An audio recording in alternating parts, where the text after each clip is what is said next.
নমস্কার বন্ধুরা, আমি মল্লিকাস কুকিং কিচেনে আপনাদের সকলকে স্বাগত জানাই। প্রতিদিনের মতো আজকেও একটা নতুন ধরনের রেসিপি নিয়ে হাজির হয়ে গেছি। আর আজকে রেসিপিটা হলো বাঁধাকপি দিয়ে ডিমের ভুজিয়া। এটা কিন্তু খেতে দুর্দান্ত স্বাদের হয়। তো এই বাঁধাকপি দিয়ে ডিমের ভুজিয়া আমি কিভাবে বানাই সেটাই আপনাদের সঙ্গে শেয়ার করব। এই ভুজিয়া বানানোর জন্য এখানে আমি সব কিছু সাজিয়ে নিয়েছি। বাঁধাকপি, গাজর, আলু, টমেটো, পেঁয়াজ, দুটো রসুনের কোয়া, কাঁচা লঙ্কা, দুটো ডিম। এটা দিয়েই বাঁধাকপি ডিমের ভুজিয়া তৈরি হবে। খেতে অসাধারণ লাগে আর একেবারে সিম্পল রেসিপি, কোনো মশলা নেই। তো এদিকে একটা আমি তাওয়া বসিয়ে দিয়েছি। তাওয়াটা গরম হয়ে এসেছে। তাওয়ার মধ্যে আমি পরিমাণ মতো তেল দিয়ে দিলাম। যে সবজিগুলো কেটে রেখেছি সেই সবজিগুলো এক এক করে আমি দিয়ে দেব। তো সবার প্রথমে আমি আলু, গাজর, পেঁয়াজ কুচি আর রসুন, সামান্য পরিমাণে রসুন আমি নিয়েছি, আর কাঁচা লঙ্কা সব কিছুই আমি দিয়ে দেব। বাঁধাকপি আর টমেটোটাকে একটু পরে দেব, কারণ এটার থেকে অনেকটাই জল বেরিয়ে আসে। আলু আর গাজরকে আমি আগে একটু ভেজে নিব।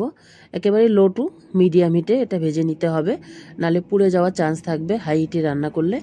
আর এখন আমি সামান্য পরিমাণে হলুদ গুঁড়ো অ্যাড করে দিয়ে দিলাম। আর হলুদ গুঁড়ো দেওয়ার পরে স্বাদ মতো আমি লবণ অ্যাড করে দিয়ে দিব। আর আলু আর গাজরকে আমি একটু 2 মিনিট সময় ধরে ভেজে নেব। আর বাঁধাকপি আর টমেটো কিন্তু একটু পরেই দিতে হবে, কারণ ওটা থেকে অনেকটা জল বেরিয়ে আসে। বাঁধাকপি আর টমেটোটা একসঙ্গে দিলে কিন্তু আলু আর গাজরটা ভাজা হবে না। তো এখন আমার 2 মিনিট ভাজা হয়ে গেছে। ভাজা হওয়ার পরে এখন আমি বাঁধাকপি আর টমেটোটাকে অ্যাড করে দিয়ে দিচ্ছি। দিয়ে দেওয়ার পরে আবারও আমি একটু ভালো করে নেড়ে চেড়ে নিচ্ছি। এটা খেতে কিন্তু দুর্দান্ত হয়, অবশ্যই একবার হলো ট্রাই করে দেখবেন, দারুণ লাগে খেতে বাঁধাকপি ডিমের ভুজিয়া। তো সব কিছুর সঙ্গে ভালো করে মিশিয়ে নিচ্ছি। এটাকেও রান্না করতে হবে লো টু মিডিয়াম হিটেই, কারণ বেশি হিট কখনোই দেওয়া যাবে না, নালে পুড়ে যাবে। আর সামান্য পরিমাণে আমি একটু জল অ্যাড করে দিয়ে দিলাম, একেবারে সামান্য, যাতে আলু আর গাজরটা সেদ্ধ হয়ে যায়, কারণ বাঁধাকপি আর টমেটো থেকে অনেকটাই জল বেরিয়ে আসবে। আর এর থেকে আমি 2 চামচ মতো জল এক্সট্রা দিয়ে দিলাম, যাতে ভালো করে সিদ্ধ হয়ে যায়। তো সব কিছু ভালো করে সিদ্ধ হয়ে গেছে। এখন আমি এটাকে এক সাইড করে নিচ্ছি। এক সাইড করে নেওয়ার পরে এক সাইডে আমি যে ডিমগুলো রেখেছি সেই ডিমগুলোকে আমি এক এক করে ফেটিয়ে নেব। তো ডিমগুলো আমার দিয়ে দেওয়া হয়ে গেল। আর ডিমটা দিয়ে দেওয়ার পরে সামান্য পরিমাণে আমি লবণ দিয়ে দেব ডিমের মধ্যে যদি লবণটা না পড়ে তাহলে ভালো লাগবে না, তাই একটু সামান্য পরিমাণে দিয়ে দিলাম। আর দিয়ে দেওয়ার পরে এখন ডিমের চারপাশে একটু সামান্য পরিমাণে তেল আমি দিয়ে দিলাম, যাতে ডিমটা খুব সুন্দর করে ভাজা হয়। আর এদিকে বাঁধাকপি গাজর যেটা ভেজে নিয়েছি সেটাকে একটু নেড়ে চেড়ে দিচ্ছি, নাহলে নিচের দিকটা পুড়ে যাবে।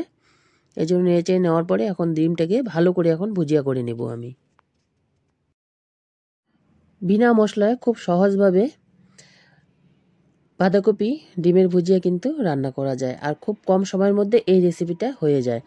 আর এইভাবে বাঁধাকপি দিয়ে ডিমের ভুজিয়া একবার হলো ট্রাই করে দেখবেন, দুর্দান্ত লাগবে খেতে। আর একবার খেলে কিন্তু সত্যি বারবার খেতে চাইবেন এই রেসিপিটা, এতটাই টেস্টি হয় খেতে। তো সব কিছু ভালো করে আমার ভাজা হয়ে গেল, ডিমটা ভালো করে ভুজিয়া আমার কমপ্লিট হয়ে গেল। এখন আমি সব কিছুর সঙ্গে ডিমের ভুজিয়াটাকে মিলিয়ে নিচ্ছি। আর একেবারে ঝরঝরে হবে ভুজিয়াটা এভাবে যদি রান্না করা যায়। ভালো করে মিশিয়ে নেওয়ার পরে একটু আমি ধনিয়া কুচি অ্যাড করে দিয়ে দেব। তো ধনিয়া কুচি আমি অ্যাড করে দিয়ে দিলাম, আবারও একটু নেড়ে চেড়ে নেব। রেডি হয়ে গেল বাঁধাকপি ডিমের ভুজিয়া, খুবই একটা টেস্টি রেসিপি।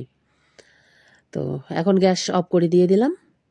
আর এখন একটা বাটিতে আমি সার্ভ করে দেখাচ্ছি। এই যে দেখুন, বাটিতে আমি নামাচ্ছি, একবারে ঝরঝরে হয়ে গেছে। তো আমার এই আজকের বাঁধাকপি দিয়ে ডিমের ভুজিয়া রেসিপিটা আপনাদের কেমন লাগলো অবশ্যই কিন্তু কমেন্ট করে জানাবেন। দেখা হবে নেক্সট রেসিপিতে, ততক্ষণে সবাই ভালো থাকবেন, সুস্থ থাকবেন।